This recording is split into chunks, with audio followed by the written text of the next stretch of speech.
হয় নমস্কাৰ। আমাৰ যি জুবিন দাৰ যি অকালতে আমাৰ বিয়োগ হৈছে তাৰ কাৰণে শোকৰ চাপ পৰি আছে।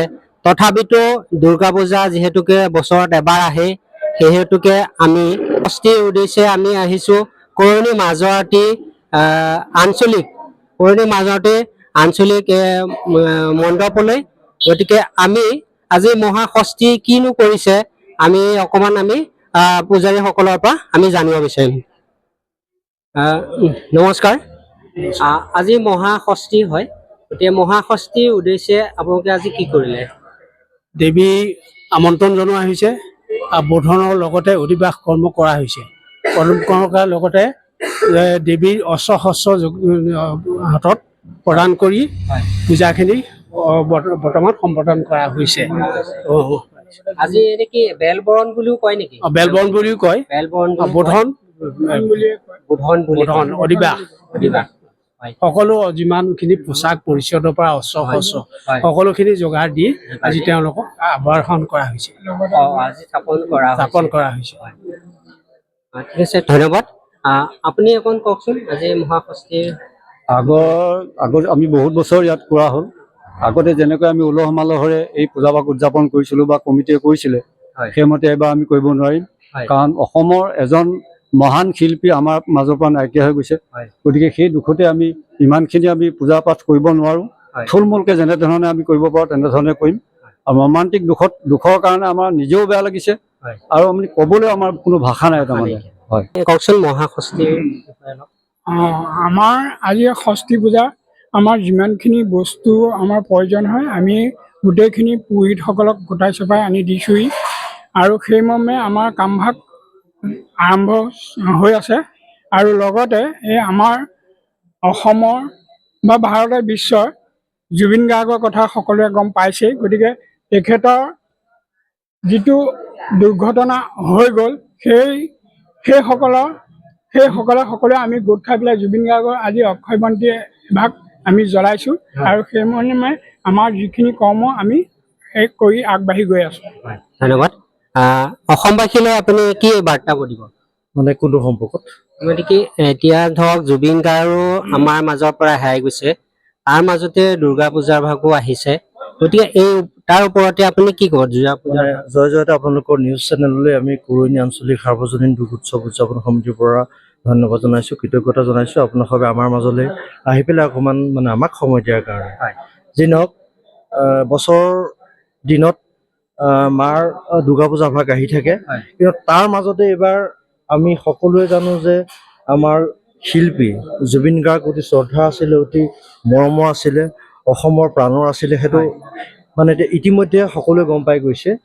তেওঁ এই আত্মাক আমি সন্মান জনোৱাৰ খাতিৰত আমি অক্ষয় বন্তি প্ৰজ্বলিত কৰিছোঁ। তাৰ মাজতে আমাৰ মাজতে দুৰ্গা পূজা ভাগ পাতিবই লাগিব। কিন্তু দুৰ্গা পূজা ভাগ যিহেতু পাতিবই লাগিব, এইবাৰ কিছু পৰিমাণে হ'লেও আমি অকণমান অনুষ্ঠানবিলাক ম্লান কৰিছোঁ। তেখেতৰ আত্মাৰ প্ৰতি শ্ৰদ্ধা জনাই আমি কুৰণী আঞ্চলিক সাৰ্বজনীন দুৰ্গোৎসৱ উদযাপন সমিতিয়ে তেখেতৰ প্ৰতি সন্মান জনাই আমি এইবাৰ আমাৰ ৰাতিৰ যিবিলাক কাৰ্যসূচী আছিলে আমি থুলমূলকৈ যেনে তেনে ৰাখি পেলাই নিয়ম মাফিক আমি দুৰ্গা পূজা ভাগ পাতিবলৈ আয়োজন কৰিছোঁ। ধন্যবাদ।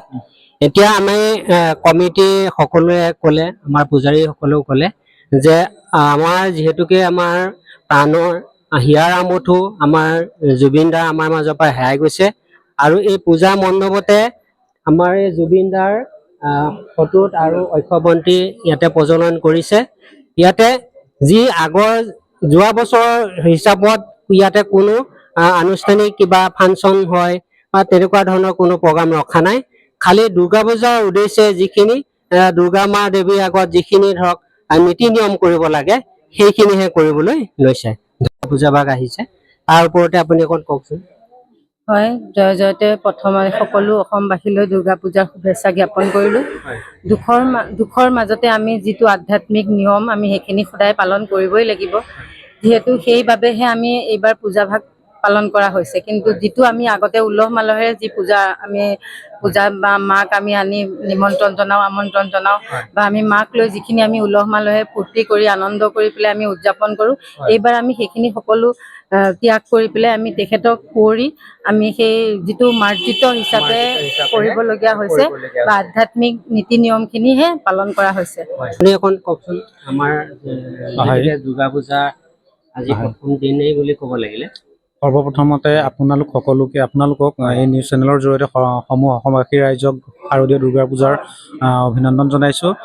অতিকৈ দুখৰ বিষয় এইটোৱে যে আমাৰ সকলোৰে মৰমৰ শ্ৰদ্ধাৰ প্ৰাণৰ শিল্পী স্বৰ্গীয় জুবিন গাৰ্গ ডাঙৰীয়া এই আমাৰ মাজত নাইকিয়া।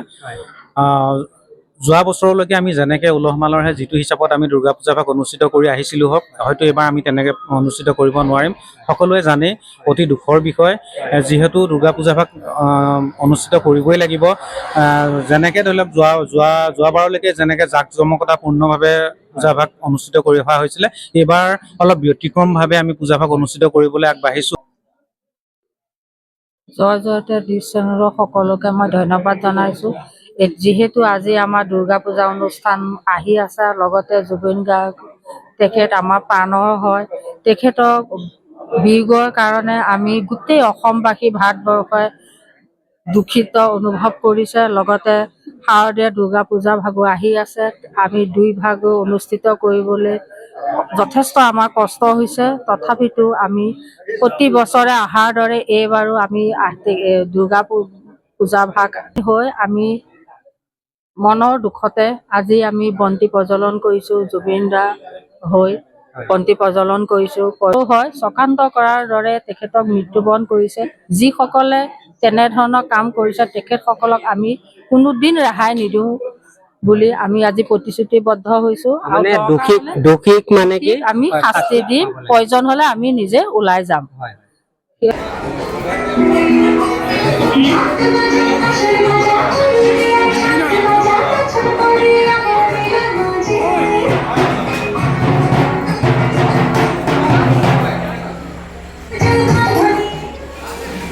জুবিন গাৰ্গ প্ৰেমী ৰাইজ, হিয়াৰ আমঠু জুবিন গাৰ্গক কেতিয়াও হেৰুৱাব নোৱাৰোঁ। জয় অসম, জয় জুবিন দা, জয় জুবিন দা, জয় জুবিন দা, জুবিন দা অমৰ হওক, অমৰ হওক, অমৰ হওক।